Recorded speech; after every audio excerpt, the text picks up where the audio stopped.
Yo. Manners, people.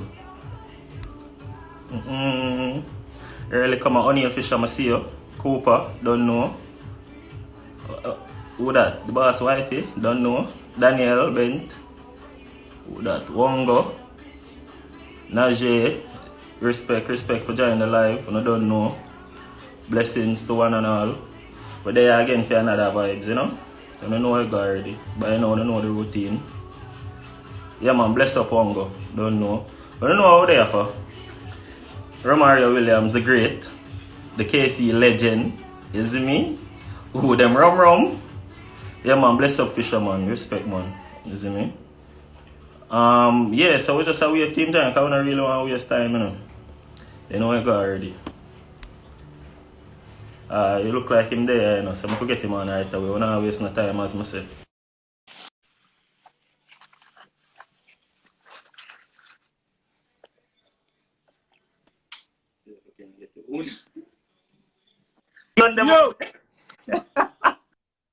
Yo! The girl them sweet and sour chicken. What you deal with? What I did? There, cause all is well? Yes, man. How you stay? Boy, I'm there. I just want to send a congrats for you see me? With you and wifey anniversary and thing. Yeah, give thanks. Give thanks for that. So congrats and also happy birthday to you and the wife again. Because I know so about 2 days apart and things. So I don't know. Couple days apart, yeah, you know. Yeah. August is a busy month. And a busy alone is an expensive month too. Oh, yeah, I'm going to tell you. We leave what apart there. Yeah, so see you know people. Rum, you know, Romario Williams. Garfield. Nah, boy, you do that. You can't do that for the live, brother. The KC legend. Yeah, dog. A long time I talk to you still, because from you go over so, we don't have a convo, innit? No, it's been a minute. That's me, and we have so many mutual friends and things. But today I know the live bring we are. So I do it so. Just want to kick it off. Hold on, how much people have in here? 20, we can kick it off then. Just want to know off the bat, what got you into football? And at what point, what stage of football you realize say, oh, I can make a career out of that sport, you know? Well, you know, I was born in a football family. You know, older brothers, father, uncles, the whole works. You know, everybody played some sort of competitive football, whether that be Manning Cup, whether it be Premier League or Jamaica. So me being born right into that, it was almost like a no-brainer. You know, never really have a choice, you know? All right. So fall in love with the game from a very, very, very young age, you know, and you know the talent was always there, but you know, it was how to get to the next level. How am I going to make this thing become a career choice? You get what I say? And I think that realization took place with, in 2011 when we qualified for the U17 World Cup.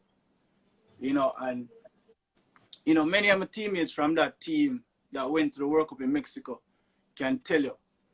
At the World Cup, we played against Japan, played against France, or we played against Argentina in that group. And when you look at the roster of those teams compared to our roster, when it show club, for us it was Kingston College, Jamaica College, St. George's College, Wolmer's Boys, and the list go on and on. When you look on the Argentinian players, you see River Plate, Boca Juniors, Independiente, and so forth. And the French players the same. The Marseille, the Lyon, the PSG. You get what I say? So at this age, we were playing high school football and just, you know, having fun with it, competing, trying to win. But we were going up against young professionals. You know, they were 15 and 16, but they were in professional surroundings, professional settings. And at that point in time, that's where it kind of hit for me and said, listen, can really make a career out of this. And the motivation started right there and then to pursue the dream of becoming a professional footballer. And it's funny how you bring up that all of that with the difference in level we want to play with other countries. Because the reason why I'm asked that is generally when you watch a youth interview with like a European baller, and they must say, yo, at what point did you join Manchester United, or what, for example? Right. And you say, yo, from the age of 6, and you're like, yo, when you was a 6-year-old. You get what I that's different from other 6-year-old. Them can look for you and say, yo, yeah, the next thing. Yeah, and when you actually get into the professional ranks, and you know you have teammates, and you speak with teammates, and you kind of you pick them brain a little bit for hear them journey, you know, where them go through. Like you realize a lot of them athletes or a lot of them ballers, they don't live the life of a typical 6-year-old. You get what I mean? Because a lot of them leave home at a very young age and in academies throughout them entire childhood growing up until they become a professional and reach a first team. So a typical 6-year-old for we probably, you know, you just go school, you go home, you play the ball here and there. But them youth cannot do that. Yeah. All you do is play football 24/7. And that's the only thing them know, because them know so them eyes set on one thing, and that's become a professional. And even if them not play football, whatever theory them learn is football theory. Football. So I just straight. Football 24/7 as I say for real. Football straight. So it's like a later down the line. But first of all, I apologize for the way I start this, because we have a pandemic going on. I'm gonna overshadow that. More bring up a little bit. The 3 months, was it really 3 months? March to May, the break day, where did it have as a football? Where the initial stage of career? March to about, it was actually longer than that. I wanted to say probably probably March to June, we really start training back, and then we start playing games last month in July. So roughly about 3-4 months. Word. What was that like for you though, as a competitor and a baller? What was that like? It was tough.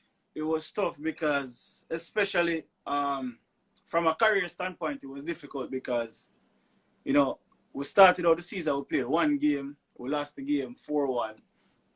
And, you know, we were very optimistic and looking forward to the other games coming up. And we never really get the chance for bounce back the way we wanted to, because going into the second game of the season, the pandemic hit.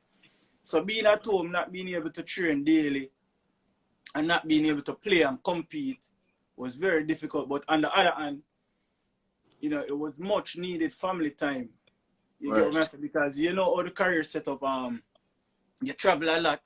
You know, you're gone for weeks, you're gone for months and things like that. So, and even sometimes with the career, you miss out on like milestones, you miss out on important things, you know, like, you know, your kid's birthday, your wife's birthday, anniversary, things like that. So, being at home, it was a good thing for me, but also a bad thing because the job was missing. You get what I'm saying? And the love for the game, not being able to train, not being able to compete, that wasn't there. But another, I was gonna say on the flip side, you get to spend quality time with the family, you know, and just being around, you know, my wife and kids, and actually see the kind of things that my wife have to deal on a daily basis. That, brother, believe me. About a couple of days into the quarantine, I say, oh, you do this. No, you're dead. Yeah, like, oh, you do this. You get what I say? Because it's not easy, brother. You get what I say? And, you know, big up to my wife, obviously. Want to give her a shout out there because, obviously, she allowed me to live my dream. You get what I say? While she hold on everything pertaining to the house and take care of the youth them. So, you know, big her up for that. But, yeah, man, it was difficult, you know, from a ball standpoint, it was difficult, but as I say, getting the family time and being at home with the family was really a good thing. I can understand that. So you say outside of training now, you want to start training in June. Prior to June, what was the personal routine like though? Because I know that probably I get fit. You know, right. So, and all of that. So because me there Florida, you know, the whole pandemic was in the beginning, the early stages, it was New York. Yeah. And then after a while, everything shift now to Florida. So with that being said, in the early stages of the pandemic, you know, kind of have a routine where You know, I go to the park, I get in a session here and there, or, you know, I wake up and do a Zoom, because my team, we did do Zoom sessions in the morning. You get what I say? So we did have to do that, and then sometimes when I go to the park. But then when the pandemic really hit Florida and all of the park, them lockdown, couldn't really go outside. So the touches on the ball and things like that when I work at the park, I couldn't necessarily do that no more because now I'm restricted. So now most of the workout was like, you know, body strength exercise and things like that, just on the balcony or inside the house, just trying to stay in shape as much as possible, you know, given the circumstances. But that in itself is difficult because you can only do so much. You get what I say as a baller. Because at the end of the day, that still not replicate for a real game situation or when you do start training back. And even after we start training back early June, we were at a significant disadvantage compared to the other teams because Florida did get hit so hard, and as I say, Florida was pretty much on a lockdown. We did kind of train in a groups of 4, just a lot of individual sessions, while a lot of teams were training full on, like full roster, or even half the roster was training. So we were at a significant disadvantage, but nevertheless, we work with the circumstances and, you know, we make it work. Yeah, cause that's what me that say. You saying on forward back in June, that would have be the exact time when it shifted to Florida and Florida became the central. Right. Right. So what's the procedure like though with football there in terms of like with NBA and the bubble? There's nothing like that. It's just a no. So as it, I don't know if you have follow it, but obviously you see with the MLS. The MLS they do a little bubble thing, but no, them season continue. So with the USL, them switch the format a little bit because usually you have the Eastern Conference, the Western Conference, and you play everybody in the Eastern Conference. But because of the whole pandemic, again, what them do is them kind of do like a World Cup style tournament. So them take all of the teams them in the Eastern Conference and do like a regional thing. So you're in our groups of 4 or 5, depending on the teams in your region.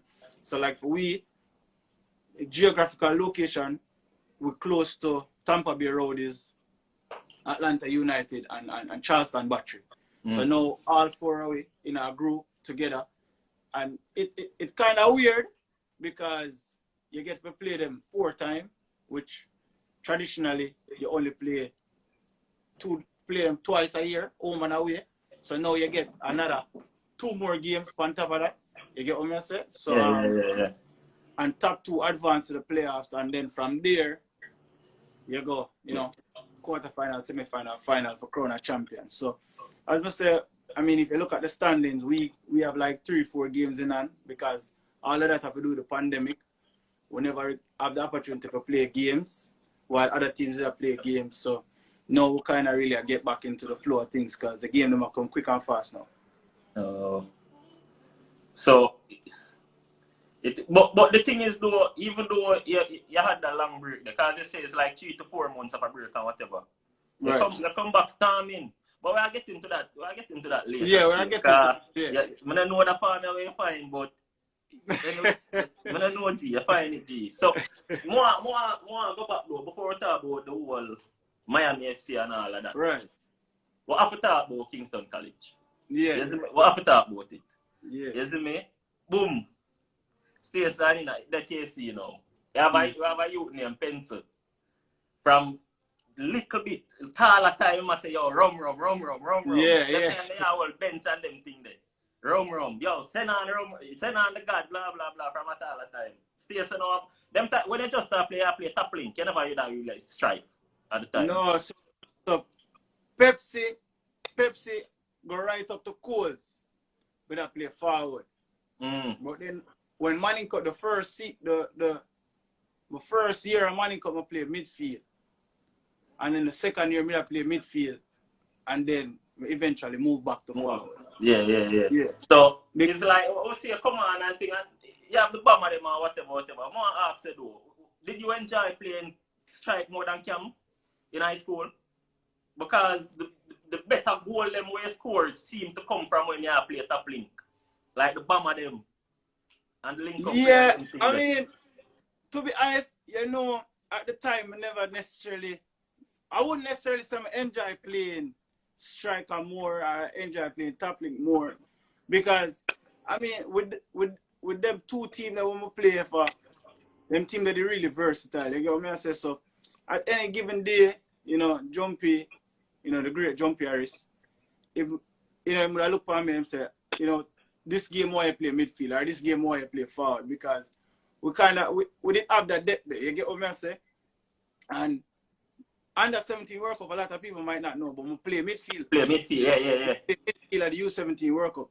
So coming back from that World Cup, Jumpy was using me as a midfielder for the most part. You get what I say? So going into the season, they kind of have an idea, so I'm going to play midfield. But there was a lot of games I'm also play up front.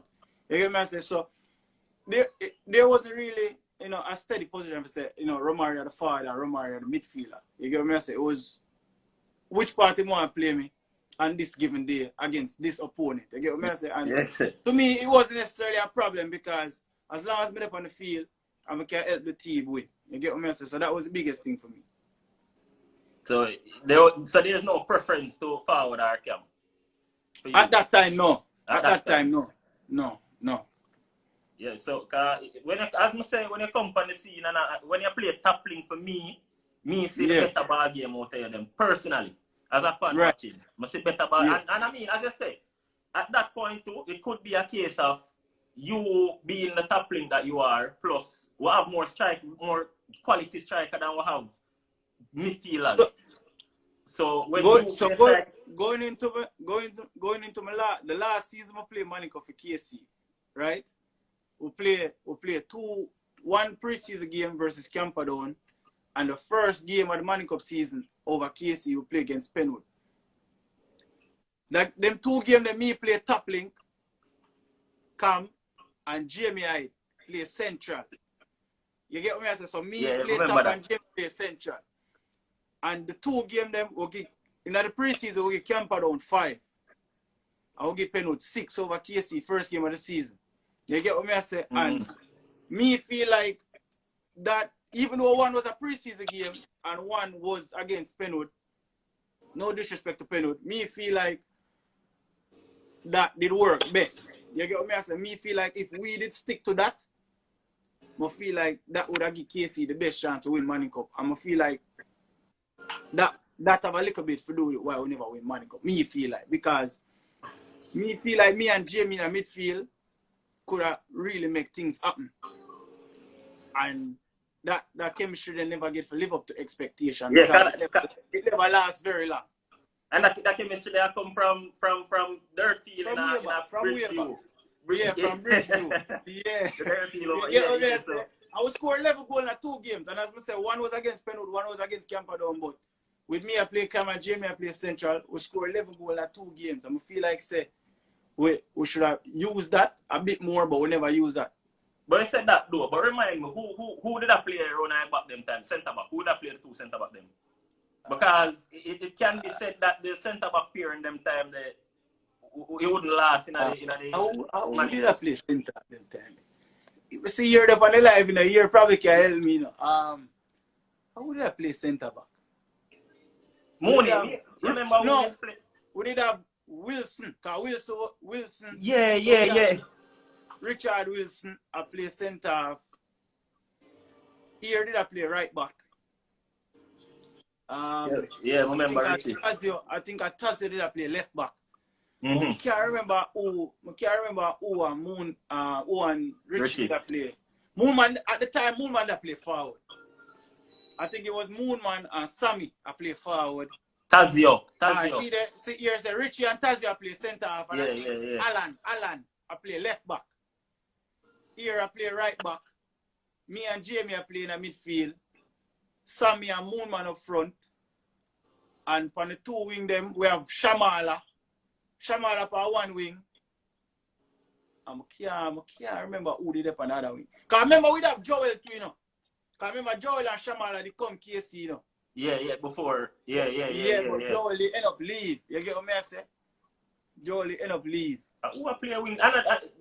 I would have played wing them. Shamala let her play one of the wing them. I'm sure Shamala let her play one of the wing them. But that we wouldn't. David was a come on, man, them time there. Yeah, David did a come on them time. David was a super sub. Georgina did a play forward side. Greenland, see that? So Greenland right midfield. And Shamal up on the left. Here right back. Alan left back. Tazio and Richie play centre half. Me and Jimmy in the midfield. And Moonman and Sammy up front. Come to think of it still, that not sound three bad still. That was and that brings me to my next question. I mean, I got asked too. Like my next question was why? What was the reason why that? Because when you look on that team, there's a star-studded team. Every individual player we look on had a high potential. Right. In terms of individual. So right. Why couldn't you get over the hump there? What was the issue? What would I say was the issue them time? Because them time they were big hopes. We all rent bus every match day. We all rent 2 UTC bus and what? Isn't it? Jamie, I make a could get over there. Yeah, but in a seriousness though, you see when we reach second round, I feel like the game against JC, we're not gonna single out nobody, but Jamie as an experienced man should not get a red card in another game. I'm gonna feel like a hit cast with the Manning Cup that year there. You get what I say? Because we walk up a final that year there. We walk up a final and lose. You get what I say? We go walk up a final and lose to Georges 2-1, but I feel like if Jamie never get a red card there, we're undefeated in a group stage. And you know, couple changes make to the team where I feel like should I never make. You get what I say? Because remember, Kamara ended up on the team that you know. Yeah. After that year, most of the money did left. Yeah. Kamara on the team too. So, as me say, we're undefeated, go to first round flying, and everybody I say, all right, the KC team look real dangerous.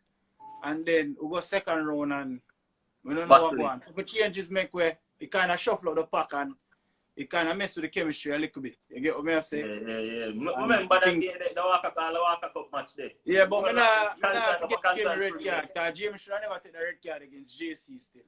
Yeah. But to your point still, if he did not play midfield with you throughout the season, he wouldn't get the red card. Yes, because when we reach second round, Jamie go back to play centre half.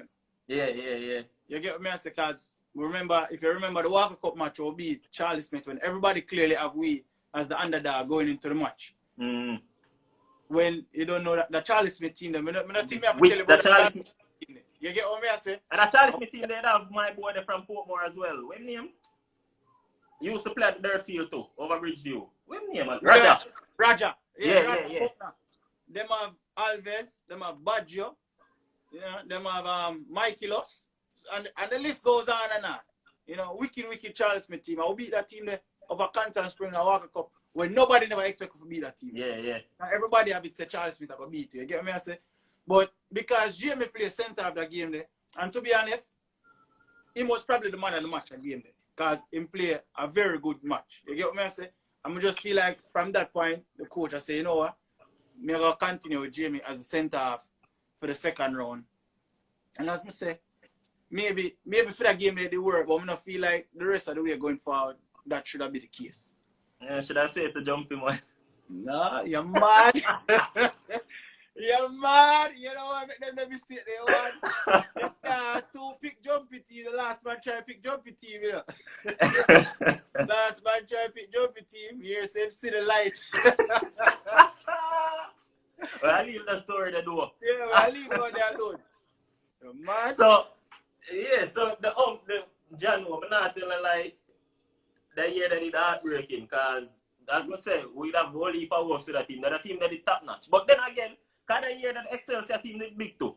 But now, Excelsior, it was a lot of good teams that year then. Definitely. It was a lot of good.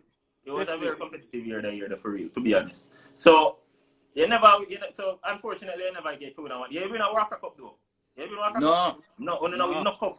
The star team then we knock up. A team that underachieved significantly because we never win nothing. I figure them as the best team for not winning a cup.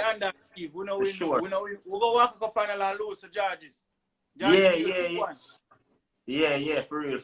No. So no formal accolades their name in a high school, but None at You all. have, you have a quality and them see it and you end up get a scholarship go Right. Florida.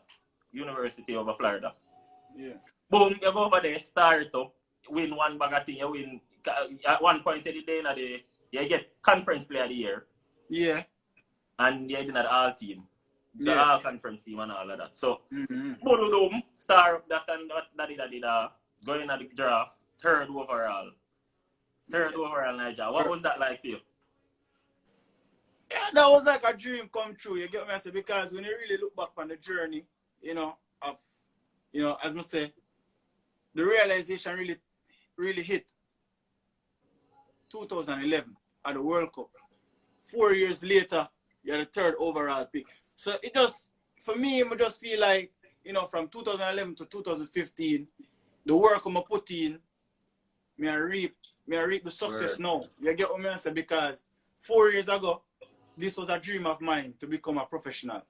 And now, 4 years later, you know, that may I get the opportunity to live that dream, you know, being the third overall pick. And at that time, there was only 2 Jamaicans who get drafted ahead of me in the draft era. Andre Blake and Darren Matters. You get what I say? So being the third overall draft pick for me as a Jamaican and being the highest draft pick in school history was truly a humbling and, you know, humbling experience for me, because I feel like, you know, all of that hard work just pay off and now a time for go live the dream. Meaning the university where it go? The University of Central Florida. We had the highest draft pick in the men's soccer school history. Yeah. So yeah, you was a big thing coming out of Florida then, Central Florida. Yeah, at the time, yeah, because that year there, it was me, Kyrie Shelton, and Kyle Larin was the 3 top strikers them coming out of college that season. You get what I say? And there's a lot of rumors and speculation about who could possibly go number 1, who could go number 2, who could go number 3. Because when you really think about it, a lot of people don't know, but the summer prior to my final season at UCF, I played for Orlando City in the PDL.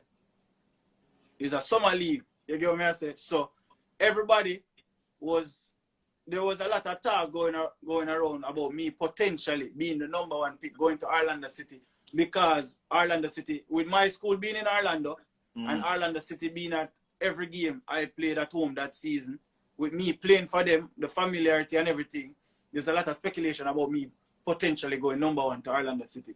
But that season, Kyle Larin was definitely the main man for a lot of teams, you know, and with him, you know, just dominating college football that year. At that age, being a second year playing at college, it was probably a hard decision for Orlando City to pass up on a player like that. And, you know, they ended up taking him number 1. Kyrie Shelton went number 2 to New York City, and me ended up with number 3 to Montreal. So yeah, so the high, you're upon the high there. First overall job in the history of UCF and all of that. Stay so now. Boom. Go down go to Montreal. What was it? Not just football wise, football level wise. What was that adjustment like? You are talking about from Florida, which is basically Caribbean weather, to basically the North Pole. Yeah. So what was that like socially? What was that transition like? I mean, the transition was difficult. It was very difficult, because when I got to Montreal, you know, I reached Montreal in the midst of the winter. The midst of the winter. And a lot of people may not know, but Montreal, the city, the French is the number 1 language. You get me? I say, and not English. So not only am I dealing with the weather, but I deal with a little language barrier as well. You get me? I say. But luckily for me, I did look to French at TSC, because French are the only subject I get 3 in still. So I can't make that. I can't say that one there for the record. I be 1s and 2s, I have a 1 3 in French. That come like a 1 for me still. You get That's like a 1 for most people. Yeah, me have a three in a French. Not that no bad. So as me say, with me little, with little French from me do a KC, that the kind of have a reason now for put it to use. You get what I say? Yeah, yeah. And the weather, I don't think the winter or the cold are something we ever get accustomed to. With a little youth like me, I come out of Jamaica, spend the last 3 years at Florida. Now I'm gone from Florida to Canada. That's a big change. You get what I say? And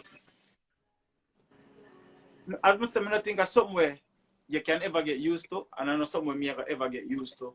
But at the end of the day, at the job, and you have to do for adjust and make it work. And so, and how you would say the social side of it impacted in any way on the field, on the pitch? No, not really. On the field, no, because even though the team, was based in Canada, most of my teammates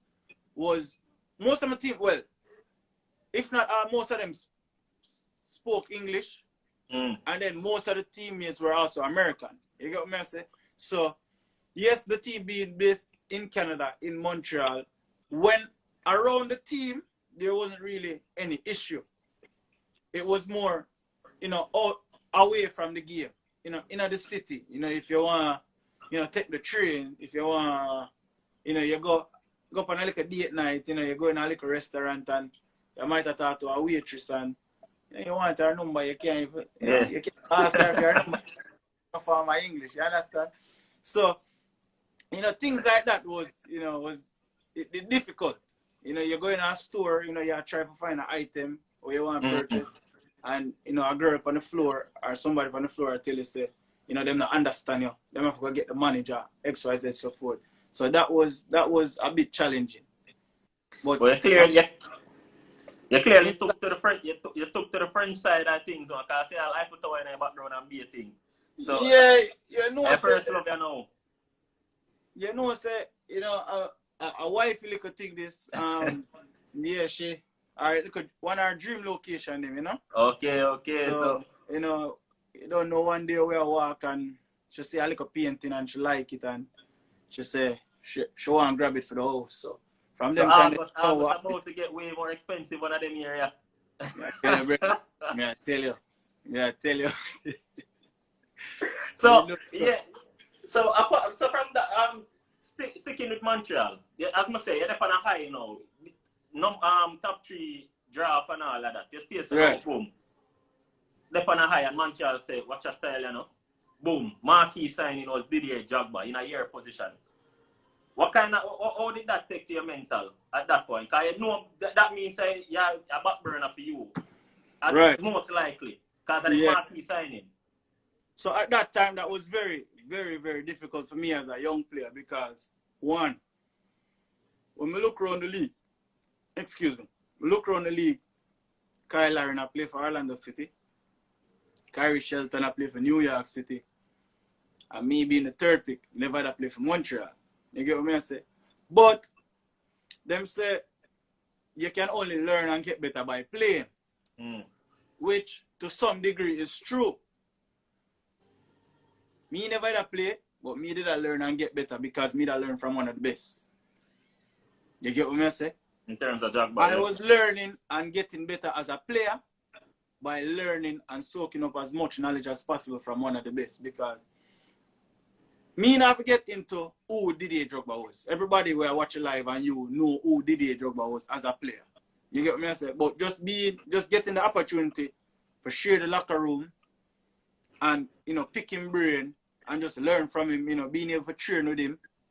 Him can see the flaws and the strengths in my game, tell me the things that we need for work on, pull me to the side, XYZ and so forth.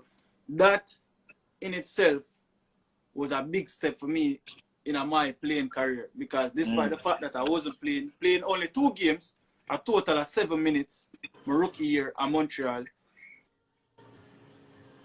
working with him, by the end of the year, I was a totally different player from the one that got drafted 11 months earlier in January, that season. Because because that could have gone either way. It could have gone a positive and a negative way for any youth out there. You see me? So the fact say you draw out the positive side, I kind of good. You get me? As a fan watching when you get drafted and thing, we're happy. All are happy as college man and thing. And then when we hear the Jagba news, it was two way. You say, yo, the man I get to play with Jagba or whatever. But then again, when you do it, look into it deeply, it's like a Jagba play your position still. So Exactly. no game. And to be honest, it's not like I know on top strike because even at that point, he scored one heap of goal a season. He scored like 30 goal. Him was the reason why. Well, not only him and Piatti was the reason why we went to playoffs because when him signed, we did outside of the playoff race. But then with him signing and joining the team, it kind of give the team a lift. You get what I say? Because him bring that experience there, and him bring him goal scoring ability and all of that, him leadership and all of that to the team, and it really give you a lift. And going into the play with the momentum we did have with him and Piatti up front, going into the playoffs, there was a lot of noise around the team about us potentially going to MLS Cup and maybe winning MLS Cup because earlier in the year we lost CONCACAF Champions League final to Club America without Drogba because that year when I got drafted to the team we were in the CONCACAF Champions League and we lost the final to Club America. So now with Drogba joining that team, everybody was like, if Montreal can get into the playoffs, it's a team to pay attention to because them can really make some noise. But unfortunately, the run was short-lived because we lost to Columbus Crew in the conference semis. Piatti was a general still. Remember Piatti, an Argentine boy that. Yeah, killer. Murderer, man. Killer. D-Lo check-in. I don't want to go no further. The fact that I just see him check-in. If you're alive with there, yeah. Yeah. Alive with there, me must say, yo, you're one of the most cream baller in our squad. What kind of response you have to him for that since him there, as him there? No make the man tell you no foolishness. No make the man tell you no foolishness. I like my tell. Don't listen to that. D-Lo, where I say that comment? Not tell the people in the live. So, apart from that, so yes, boom now, Montreal clearly never work out. Right. You bounce here, there, all over in a USL and between USL and MLS. Yeah. But every time I go use USL is like you sure say, yo, I'm kind of better than this still. My quality kind of higher than this. To be honest, as a fan looking in, I'm not say you for say it. But as a fan, me not go say it. Me left you for say it. Me not. It's clear. So the quality is there. It is not USL quality. So you bounce all over the place. You end up back where you started, called university, back in Florida. What is it like there now in that team, in that Miami? First of all, did Beckham have anything to do with your decision to Miami? No. So I don't play for Beckham franchise. Okay. Yeah. So the team I play for Miami FC. This team was actually here in Miami before Beckham got his Miami team. Oh, because I thought it worked was that once you have it's like the same franchise, but it's like the B team of it. No, two different franchise, two different organizations. Okay. Don't have nothing to do with each other at all. Okay, so my team operates strictly in the USL, Miami FC, based out of Miami, and Beckham team is Inter Miami. They play in MLS, and them based in a Fort Lauderdale for now. Them office, training facility, and everything in Fort Lauderdale. So, my team, as I say, is Miami FC. Beckham team is Inter Miami. Have nothing to do with each other. Two different teams, two different organizations. Oh, cause me, as I say, me look at USL was that is like the under 21 or like the reserve competition. Right. For each of the team them. So Inter Miami, them have their own USL team when named Inter Fort Lauderdale. Gotcha. Right. So Inter Miami are the MLS team and Inter Fort Lauderdale are the USL team. Now with that being said, Miami FC, the team I play for, don't play against Inter Fort Lauderdale because as you know, the USL have different tiers. So you have USL Championship, which is the league I play, my team playing, and then Inter Fort Lauderdale now play in USL League One. Yeah. So you have USL Championship, USL League One, and USL League Two. Boy, love look problem. Yeah, Thanks man, for the check-in, Simon. I appreciate the check-in, Simon. But the Lord always a look problem, you know. So that team there, Miami, how is it? How is it different from the other teams that you play against? Because as a fan, again, I'm gonna talk as a fan, I'm not gonna allow you to say it. I feel like what has been happening is that it's just a bit of luck, unlucky for you, because it's like every MLS team you're going and you end up come up against a world-class striker. Because even when you go, that jersey I have on right now, when they're Atlanta, we're talking about Joseph Martin, you see me? So it's like, it's just it's like luck now go with you right now. Right. So like, when you really look on the Atlanta situation, you talk about two strikers with the same age. Because me and Joseph only a year apart. You get me? I say? So Joseph in the prime of career. You get what I say? Me about to reach the prime of my career. But when you have a caliber player like Joseph, where I get 30 goals a year, a man like that, what the designated player for the team, a man like that, I go play. And he might deliver. So you can't change that. You can't change that. You can't argue with that. You get what I say? Because every time he step on the field, he is a threat. Yeah. You get what I say? And him numbers speak for itself. You get what I say? So, but with me being another team there with so much top talent, it was a good experience for me because again, I get to learn a lot by playing with him and the other players them in the team. You get what I say? But with him being at the prime of my career and with me wanting to play and approaching the prime of my career, me did have to move on, forget games. You have to make a decision. Me did have to make a decision to move on, and me did have to do what's best for me and my family at the time, because that obviously was that situation wasn't the best for me. You get what I'm saying? At the end of the day, me have to play. Yeah, and that, as I say, it's just a bit of you being unlucky, and as them say, you need a bit of luck in that game. You need a bit of luck. You feel like, say, you being bounced around between USL and MLS and all of that. You feel like it's just one of them things that where you just needed a coach who believe in you to say, oh, you are going to be the main man in any one season. You feel it's just a lack of that where make you... No, not necessarily, because to be honest, man, it kind of unfair to say the coaches them I'm work with never believe in them. You know what I'm saying? Because all of the coaches them I'm work with them, they believe in me. Because I always look at it this way: if you never believe in me, I would be a part of your team. You know what I'm saying? Because even Atlanta first year in the league, I play a Charles and Batchup on loan. I'm have a really good season. You get what I'm saying? You know, that was the year when, we get called in for Gold Cup. We got Gold Cup final and we lose to US 2-1 in the final. And right after I reach back at Charleston from Gold Cup, about 2 weeks later, we get a phone call from Atlanta saying that they might go pick up my option for the following year. You get what I'm saying? So right there and then, Tata was the head coach at Atlanta at the time. So if Tata never want me to be a part-time squad, then the club wouldn't make a decision if I pick up my option. You get what I'm saying? So it's hard for me to say the coaches that I work with in the past wouldn't never believe in me or never trust me. Because even under Tata, I play a whole heap of games.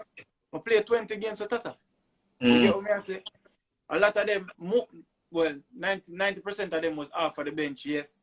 But there were games when I play a full half, 45 minutes, I'm going for whatever reason, suspension, injuries, things like that. So me get my chances with Tata. Yes, would I like to play more, but it bring me back to my point. When you have a player like Martinez who have a career year that season, you know, all of the individual awards that we can think of, him win it that year. Win them. Yeah. Plus the fact that we win MLS Cup. When as a coach, you have a formula and it work, you cannot change that formula. You get what I say? Now going into the following year after we win, new coach come in, changes make and so forth, and it's clear to me that we couldn't do this again when we did last year. You know, because now we win, and yes, Martinez was still there, but we didn't anticipate a much bigger role in the team. And instead of that, it seems as if the role in the team they get less.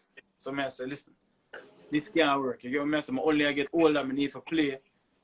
The best decision for me right now is to move on. You get what I say? And as I say, it have nothing to do with the coach. Not saying the coach don't believe in me or the coach don't feel like I can get the job done. Maybe it just wasn't the right fit. You get what I mean? Because we see all the top players around the world in the big leagues, them go at a club, them can't play, them leave the club, them go to the next club. And you kind of see them talent. Yeah, you see them talent come out. And that don't mean it have nothing to do with them, or it means that them can't play, them can play. It's just not the right fit. Right. And again, first of all, Masu come to the messages, fans. Masu wanna use the question thing down below, the question box. Keep using it. May I come to may I give you the last 10 minutes. May I beg you 3 more minutes, and then I forward to the message them. The last thing, again, I'm not gonna make you say. Me I gonna say it as a fan. Boom. Speaking of coaches and believing and all of that. 2017 Gold Cup, Jamaica. You play a huge role in that.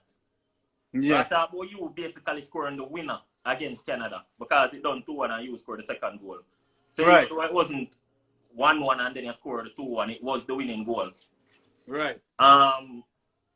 Get we into the semi-finals, we know the rest. After that, your role in the Jamaica team get lower and lower and lower.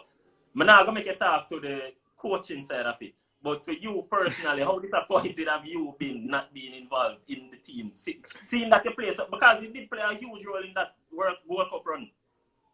You see me? So how disappointed have you been? Trouble, you want to get me that? No! No, I'm talking about you personally, no. you know. Yeah, man. No, I mean, listen, I mean, you know, watch all of the interview them with the players them where you do, where represent the national team before me. And, you know, all of them kind of say the same thing. Me, I say the same thing. Every youth who play ball now in Jamaica and overseas dream and aspire to play for the national team. With that being said, we know when I get the opportunity to play for the national team, it's a privilege. And it's something we have to earn. Right. It's not just get handed to you. You get what I say?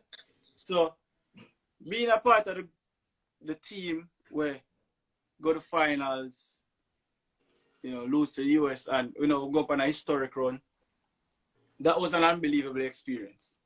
So not being able or not being in a situation to get the opportunity for somewhat replicate that or do that again over the last couple of years was definitely disappointing. You get what I say? Because nobody really knows the real reason why, but we are going to make that one mistake. Yeah. I just know, say, we're going to just play football and make the football do the talking. Yeah. Earn back your way into the team. Yeah. That's all you can do. You Yeah. can control or we can control. Definitely. Yeah, and that's fair. Fair enough. I mean, football is a crowd sport, you know, brother. Yeah. Football is a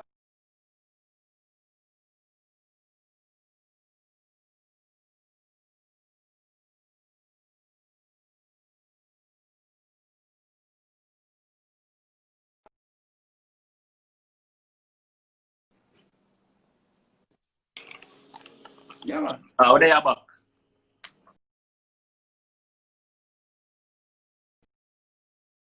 It's still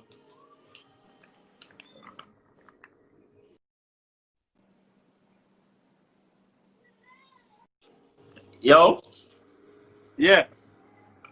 you hear me? Yeah, man, I hear you. Alright, cool. Yeah, so as I said, I move from that still. What more I talk to you about before let me get into it first, because one of them probably asked the same question me about us. So I go to the question them right now. Yeah. Deal was say if it's a printing or not a tail jersey. What kind of coach was them? Alright, so the question, what kind of coach was Jumpy? The coaching make you lose maybe? You want to answer that? No. Listen. Jumpy was a great coach. You know, Jumpy was a great coach, and Jumpy believe in them players them. You get what I say? Jumpy believe in them players them. But Jumpy was an old school coach in the sense that he will talk to you and he will allow you at times to forget your opinion.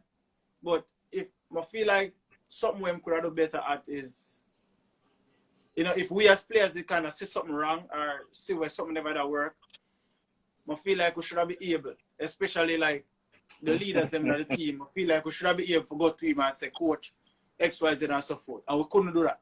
Yeah. You know, it was team way or no way. And that was it. But you know, Jumpy was a great coach. Jumpy believe in them players, them trust in players, them, and make everybody feel as if them is a part of something special. Okay. So even though you think James should have played more midfield and I really the coach for understood.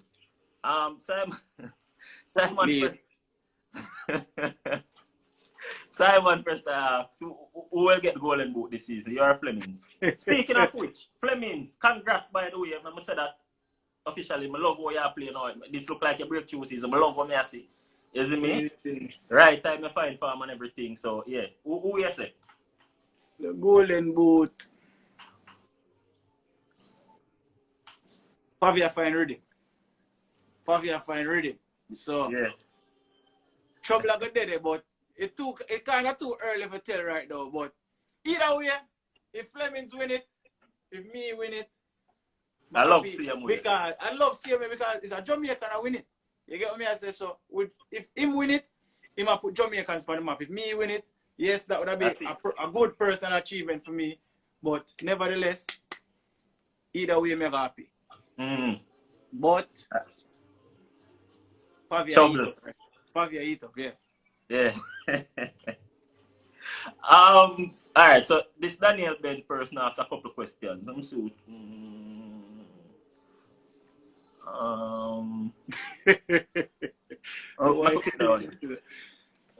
From your oh dude, Leon Bailey has the national team. Well, you know, Leon is a player we know a long time, and obviously everybody see the talent and see the ability and see where he's at right now in Europe, especially, you know, in the Bundesliga. That talent, that skill set there we definitely need in the team. You know, his ability speak for itself, and I feel like last year watching the Gold Cup, a lot of people did criticize him and kill him because he never have the best of Gold Cups, and we know that. You get me? I say I'm sure him know that as well as a player. Say him never have the best of Gold Cups, but at the end of the day, people feel forget. Say Leon's still relatively young. You get me? I say, and even though he might do big things in Europe, playing international football is a totally different ballgame. The expectations are different because it's not just a club now. You have the entire nation, Jamaicans in Jamaica and around the world. I depend on you. You get what I say? So just give him some time. I mean, I'm sure Jamaica are going to get to see the Leon what them want and the Leon what them see in Germany. You see me? That's fair. So just Daniel alone ask question.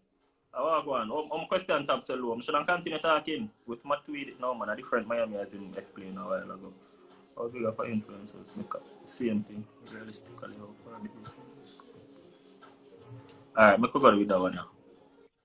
realistically, how far do you think this current crop of Reggae Boys can go in the World Cup 2022 quarterfinals, semis, or even finals? Well, before we even talk about quarter, semi, or finals, we have to get there first. Have to get there, facts.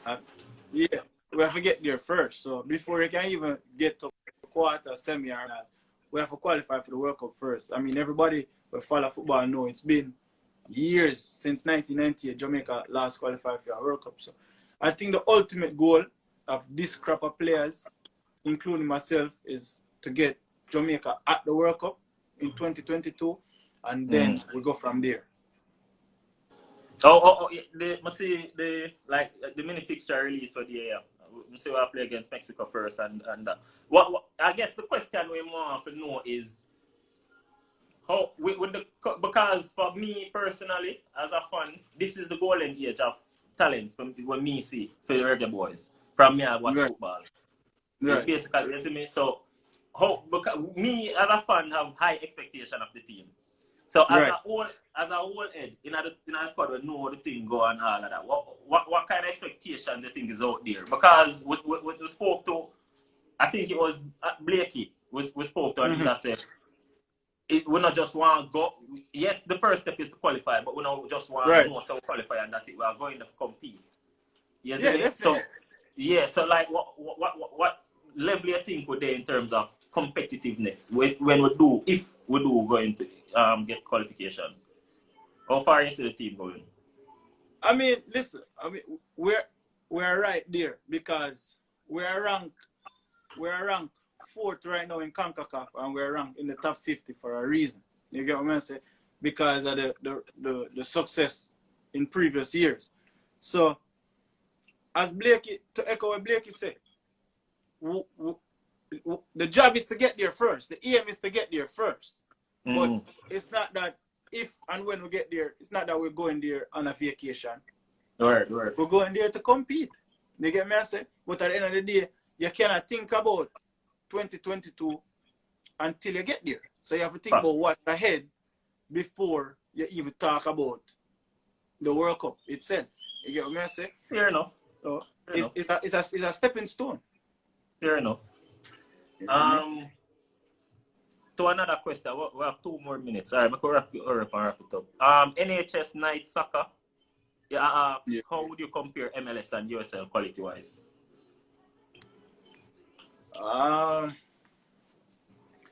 MLS, in my opinion, a lot. I mean, obviously the better players are in MLS, but I feel like from a tactical standpoint, the game is way more advanced. Technically, the players are better, stronger, faster. While in the USL, I feel like the game is physically demanding because of the travel. Because a lot of teams in USL travel by bus. You get what I'm saying? So when you take all of that into consideration, you travel 6-7 hours on a bus to play a game. You go up against a team a running team or a super fit. Because a lot of times in the USL, the better team may not win on the day. It's just the team who were the hardest. You get what I'm saying? While in the MLS, I'm not saying that's not the case. But obviously, if you have more talent, and obviously if you have more talent, the talent will prevail ultimately at the end. So I don't think sometimes in the USL the most talented teams never necessarily win. You get what I'm saying? Yeah. Fair enough. How much? We have 1 minute and 3 seconds left. All right. And that's it for the question. Them and I box them as well. So we can wrap it up there. So more end with wanna get rings on them because I say at the Atlanta me have on today, the 1-star up there for a reason. Yeah, championship. And you're a champion. Yeah, we get rings on them thing, Yeah. So wait there. You're not supposed to wear that 24/7. You have 30 seconds.